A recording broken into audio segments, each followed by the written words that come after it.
ಎಲ್ಲರಿಗೂ ನಮಸ್ಕಾರ. ನಾನು ನಿಮ್ಮ ಡಾಕ್ಟರ್ ಅನುಷಾ HS ಆಯುರ್ವೇದಾಚಾರ್ಯ. ಇವತ್ತು ನಾನು ನಿಮ್ಮ ಜೊತೆ ಶೇರ್ ಮಾಡ್ಕೊಳ್ಳೋಕೆ ಹೋಗ್ತಾ ಇರೋಂಥ ವಿಷಯ, ನಿನ್ನೆ ನನ್ನ ಕ್ಲಿನಿಕ್ಕಿಗೆ ಒಬ್ಬರು ಪೇಷಂಟ್ ಬಂದಿದ್ದರು.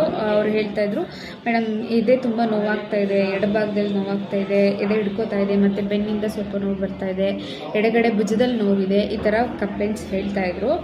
ಇದು ಕೆಲವೊಂದು ಸಲ ನಮಗೆ ಕನ್ಫ್ಯೂಷನ್ ತರಿಸುತ್ತೆ. ಅಂದರೆ MI ಸಿಮ್ಟಮ್ಸ್ ಅಂದರೆ ಮಯೋಕಾರ್ಡಿಯಲ್ ಇನ್ಫೆಕ್ಷನ್ ಸಿಮ್ಟಮ್ಸು ಕೂಡ ಕೆಲವೊಂದು ಸಲ ಇದೇ ಥರ ಇರುತ್ತೆ. ಬಟ್ ಮೇನ್ ಡಿಫ್ರೆನ್ಷಿಯಲ್ ಸಿಮ್ಟಮ್ಸ್ ಬಂದು ಮಯೋಕಾರ್ಡಿಯಲ್ ಇನ್ಫೆಕ್ಷನಲ್ಲಿ ಪೇಷಂಟ್ಗೆ ಬ್ರೀತಿಂಗ್ ಪ್ರಾಬ್ಲಮ್ ಇರುತ್ತೆ. ಅಂದರೆ ಡಿಫಿಕಲ್ಟಿ ಇನ್ ಬ್ರೀತಿಂಗ್, ಅವ್ರಿಗೆ ಕರೆಕ್ಟಾಗಿ ಉಸಿರಾಡೋಕ್ಕೆ ಆಗ್ತಾ ಇರಲ್ಲ. ಸೊ ಈ ಥರ ಯಾಕೆ ಆಗುತ್ತೆ, ಅದಲ್ಲದೆ ಈ ಥರ ಎದೆನೋ ಯಾಕೆ ಬರುತ್ತೆ ಅಂತ ಹೇಳಿದ್ರೆ, ಒಂದು ಅವರು ಮೋಷನ್ ಕರೆಕ್ಟಾಗಿ ಪಾಸ್ ಆಗ್ತಾ ಇರಲ್ಲ ಅವ್ರಿಗೆ, ಮತ್ತು ಗ್ಯಾಸ್ ಕರೆಕ್ಟಾಗಿ ಪಾಸ್ ಆಗ್ತಾ ಇರಲ್ಲ. ಸೊ ಇದು ಕೂಡ ಆ ಥರ ಎದೆನೋ ಬರೋಕ್ಕೆ ಒಂದು ಕಾರಣ.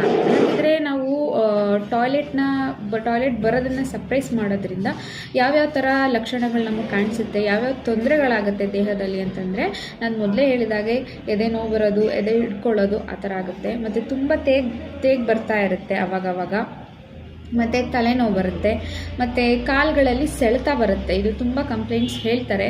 ಎಸ್ಪೆಷಲಿ ಹೆಣ್ಮಕ್ಳಲ್ಲಿ ಈ ಲಕ್ಷಣಗಳು ಜಾಸ್ತಿ ಕಂಡುಬರುತ್ತೆ. ಯಾಕೆ ಅಂತ ಹೇಳಿದ್ರೆ, ಅವರು ಅವ್ರದ್ದೇ ಆದ ಮನೆ ಕೆಲಸಗಳಲ್ಲಿ ತೊಡಕೊಂಡಾಗ ಈ ಸಪ್ರೆಷನ್ ಆಫ್ ಅರ್ಜಸ್ ಅಂತ ಏನು ಹೇಳ್ತೀವೋ ಅದನ್ನು ಜಾಸ್ತಿ ಮಾಡ್ತಾರೆ. ಅಂದರೆ ಟಾಯ್ಲೆಟ್ಗೆ ಅರ್ಜೆಂಟ್ ಆದರೂ ಅವ್ರು ಹೋಗಲ್ಲ, ಯೂರಿನ್ ಪಾಸ್ಗೆ ಅರ್ಜೆಂಟ್ ಆದರೂ ಅವ್ರು ಹೋಗಲ್ಲ, ನಿದ್ದೆ ಬರ್ತಾ ಇದ್ದು ಮಾಡಲ್ಲ. ಅವರ ಮೇನ್ ಗೋಲ್ ಏನಿರುತ್ತೆ ಅಂತಂದರೆ ಮನೆ ಕೆಲಸ ಮುಗಿಸ್ಬೇಕು ಅನ್ನೋದು ಅವ್ರ ಮೇನ್ ಗೋಲ್ ಇರುತ್ತೆ. ಇದರಿಂದಾಗಿ ಈ ಥರ ಲಕ್ಷಣಗಳು ನಮ್ಮ ದೇಹದಲ್ಲಿ ಕಂಡುಬರುತ್ತೆ.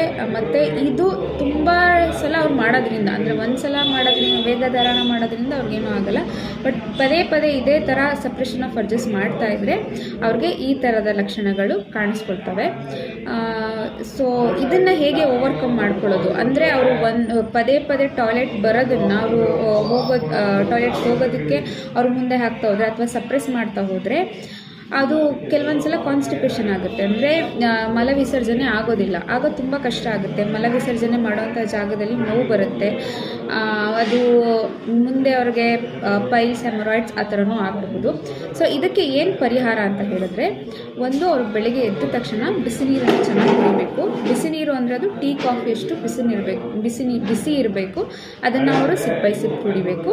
ಮತ್ತು ಅದಕ್ಕೂ ಅವ್ರಿಗೆ ಕಾನ್ಸ್ಟಿಪೇಷನ್ ಅಥವಾ ಏನೇ ಲಕ್ಷಣಗಳು ಕಡಿಮೆ ಆಗಲಿಲ್ಲ ಅಂತ ಹೇಳಿದ್ರೆ, ಅದಕ್ಕೆ ಸ್ವಲ್ಪ ಒಂದು 2 ರಿಂದ 3 ಸ್ಪೂನ್ ತುಪ್ಪ ಹಾಕಿ ಕುಡಿಬೋದು, ಅಥವಾ 2 ರಿಂದ 3 ಸ್ಪೂನ್ ಹರಳೆಣ್ಣೆ ಹಾಕಿ ಕುಡಿಬೋದು. ಸೊ ಮತ್ತು ಫೈಬರ್ ಇರುವಂಥ ಫುಡ್ಡನ್ನು ಜಾಸ್ತಿ ತಿನ್ನಬೇಕು. ಉದಾಹರಣೆಗೆ ಸೊಪ್ಪು, ತರಕಾರಿ, ಹಸಿರು ತರಕಾರಿ ಅಂಥದ್ದನ್ನು ಚೆನ್ನಾಗಿ ತಿನ್ನಬೇಕು. ಮತ್ತು ಸಾಧ್ಯ ಆದರೆ ದಿನ ಒಂದೊಂದು ಬಾಳೆಹಣ್ಣು, ಹಾಲು, ಇಷ್ಟನ್ನು ಅವರು ನಿತ್ಯ ಸೇವನೆ ಮಾಡೋದ್ರಿಂದ ಈ ರೀತಿಯ ಲಕ್ಷಣಗಳಿಂದ ಅಥವಾ ಈ ರೀತಿ